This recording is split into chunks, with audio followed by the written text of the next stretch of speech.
He was just a young man, barely 20, yet kings and soldiers trembled at his name, Alexander. Look here. Not because he was how bigger, the rivers shape the borders. not because he was older, Mastery of this geography because is he crucial. dared. It's crucial.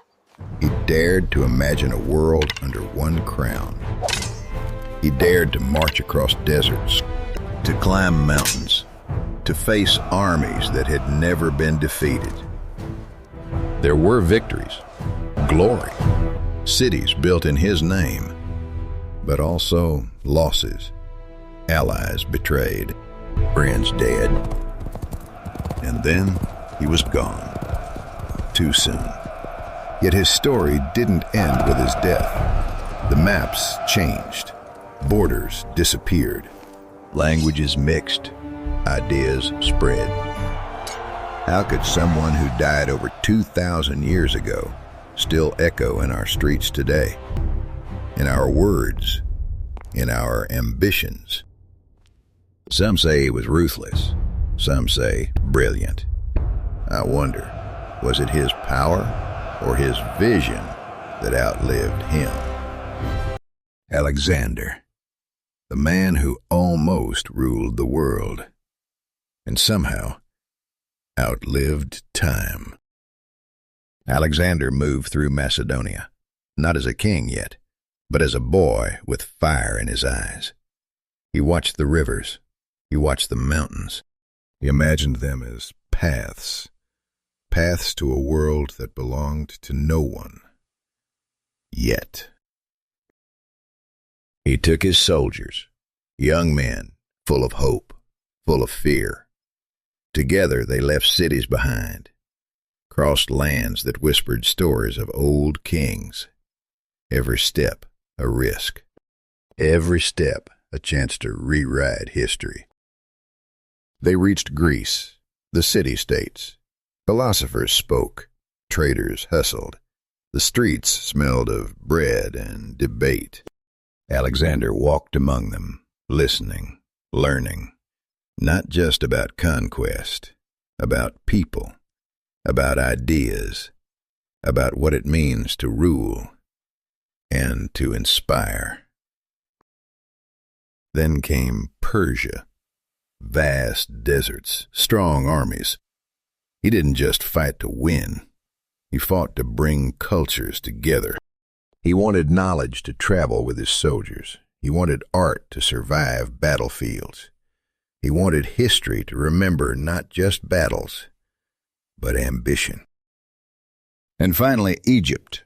The pyramids rose above the sands. Alexander marveled, not just at their size, at their meaning. Civilizations built to last. And he wanted the same. For his name, for his ideas, for the world he dreamed of. Did ambition justify the bloodshed? Was he a tyrant or a visionary? Somewhere in between, the man marched and left a path we still trace today. Alexander walked through Alexandria, not just as a ruler, but as a builder. Every stone he placed had a purpose. The streets hummed with life, merchants shouting, children running, philosophers debating. The smell of bread and ink mingled. He watched it all, and he smiled. He built cities in Egypt and Persia, across lands that were strangers to each other, not just for trade, not just for power, but for knowledge, for culture, for ideas to cross oceans and deserts. Libraries rose, schools opened, markets thrived, art flourished, and soldiers, tired from campaigns, learned not just strategy, but the value of thought. He imagined a world connected by these cities, a world where ideas survived battlefields, a world where a young boy in Macedonia could learn about faraway lands without leaving home. Some say it was ambition, some say vanity, maybe both. But look around today. Alexandria still stands. In ruins, yes, but alive. In maps, in stories, in memory. What does it mean to leave something that lasts? To shape a world you will never see. To create cities that outlive you and speak for you when you are gone. Alexander did not just fight wars. He built bridges between people, between cultures, between generations. And in those streets, his vision still walks. Alexander walked through a market, not as a conqueror, but as a witness. Silks from Persia, pottery from Egypt, philosophers from Greece, priests from faraway lands, all in the same city, all under his vision. He watched soldiers wear new tunics, mixing Greek style with Persian patterns. He watched festivals blend songs and dances, people learning new gods and keeping old ones. Ideas traveling on tongues across tables in laughter.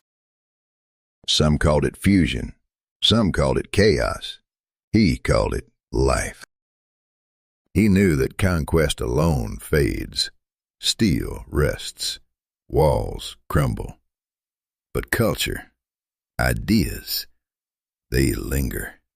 They survive the dead. They speak when the kings are gone. Alexander walked through a library. Scrolls in unfamiliar scripts. He touched them lightly, imagined minds from different worlds talking to each other, sharing, debating, teaching, questioning. Did he do it for respect or control? Maybe both. But the streets hummed with something more. Connection, understanding, a sense that the world could be bigger and richer than any one king. Somewhere between the sword and the scholar, he built a bridge, not of stone, not of gold, but of thought. And in that bridge, his legacy walked silently, guiding generations. Alexander stood on a hill, not tall, not invincible, just a young man with a crown too heavy for his shoulders. He looked at the lands he had crossed, at the rivers he had forded, at the cities he had built. All of it, because he dared. Some nights he wondered if it was enough, if ambition could ever be satisfied, if a young man's dreams could stretch beyond the reach of time. He learned that courage is lonely, that vision can be heavier than any sword. He also learned limits. The world does not wait for one man. Friends die, allies betray, cities crumble. Even the mightiest fall. Yet he left something behind.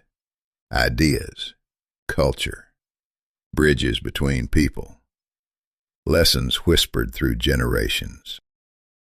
Some might say he was reckless. Others might say brilliant.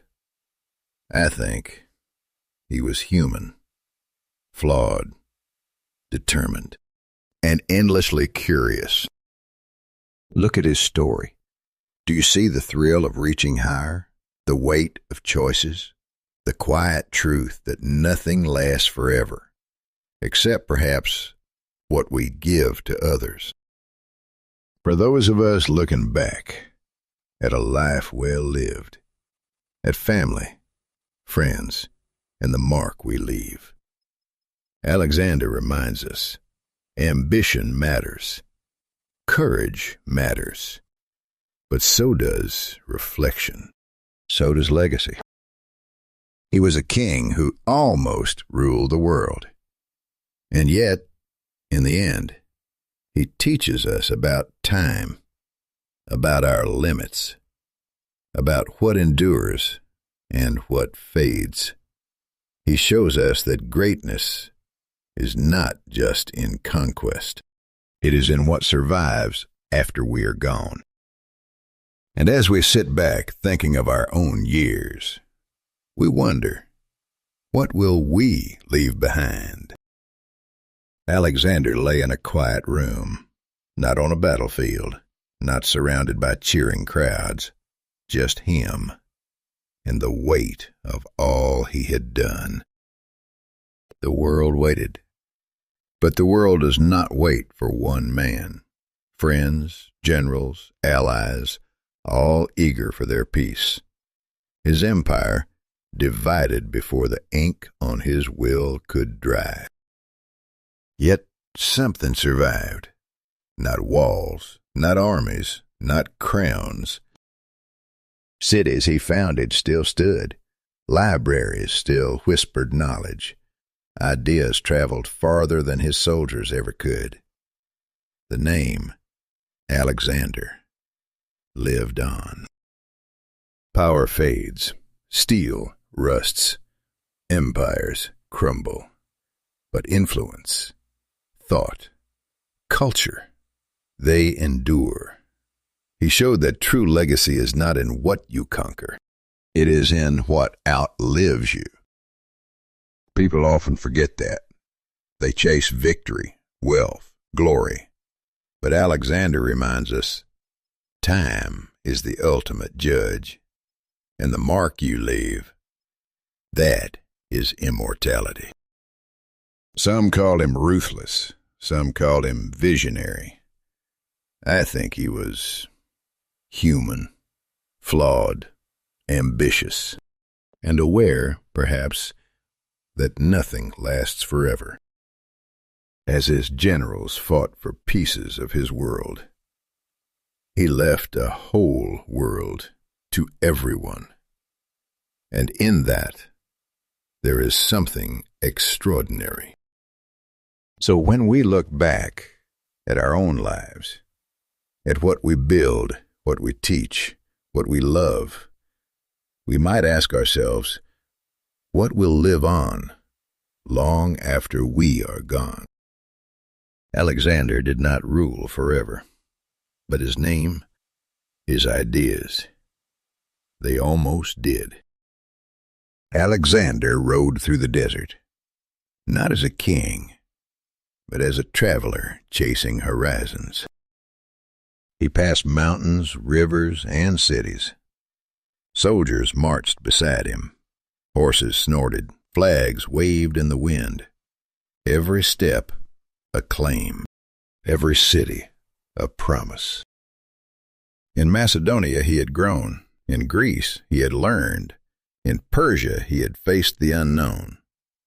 In Egypt he saw possibilities, a land waiting for more than conquest. He built Alexandria. Not just walls, not just markets, libraries, schools, temples, a place for learning, for thought, for culture. The people came, traders, scholars, artisans. Ideas moved faster than armies. Knowledge spread like rivers touching lands far beyond. Some saw ambition. Others saw arrogance. He saw a vision, one that could last longer than himself. And yet, he was human, tired, hungry, sometimes afraid. He knew that empires fall, that men die, that victory is temporary. But the cities, the ideas, the connections between people, they could endure. They could teach, inspire, and guide. Alexander looked at Alexandria at sunset. Not a conqueror, but a man dreaming. Dreaming beyond the battlefield, beyond the sword, beyond his own time. And maybe that is the lesson. Greatness is not only what you take, but what you leave. And in that city, in that vision, Alexander almost touched eternity. He is gone, Alexander, the man who almost ruled the world. But his name, it still echoes in streets of cities he built, in ideas that crossed oceans, in the stories we tell. Power, it fades. Gold, it tarnishes. Armies, they vanish with the wind. Yet influence remains. Culture, knowledge, dreams passed from one generation to another. That is the true measure of a life. We remember him, not for battles alone, not for crowns or territories, but for vision, for daring, for leaving something that outlives him. And maybe that is what matters most. Not how long we reign, not how high we climb, but what we leave behind. A word, a city, a book, a thought that changes someone, somewhere. Alexander did not live forever, but his ideas, his legacy, they still whisper to us. So when you think of your own life, ask yourself, what will people remember? What will live in hearts and minds long after you are gone? History keeps the names of those who touched it. Alexander's is still here, and in that there is a lesson, not of power, but of meaning.